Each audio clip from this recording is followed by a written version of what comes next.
जय जगन्नाथ सांग माने चलतु आज बहुत सहज उपाय तैयारी करबा चाउमिन रोल।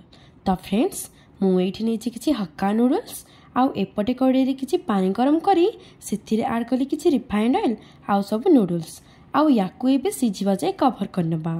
आउ एठी देखंतु हमर नूडल्स सिझिकी रेडी। एबे सब नूडल्स को ठंडा पानी रे भल भाबरे थोई छानबा। एबे चलंतु बनेबा स्टार्ट करदबा।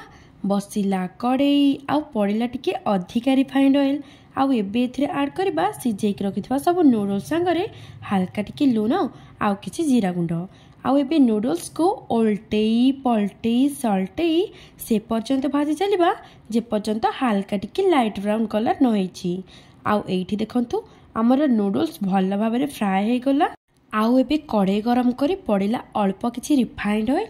एबे एथिरे ऐड करबा कंचा लंका संगरे किछि पियाज को हल्का टिके भाजी एबे एथिरे ऐड करबा काटी के रखिथिबा गाजर कैप्सिकम बंधाकोबी किछि जीरा गुंड चिली फ्लेक्स बीट लूण सोया सॉस आउ टमाटो सॉस। एबे सब को 1 मिनिट फ्राई करी एथिरे ऐड करबा भाजी के रखिथिबा नूडल्स आउ एबे याकू ओल्टेई पलटेई सल्टेई 3 ରୁ 4 मिनिट पर्यंत भाजी चलिबा।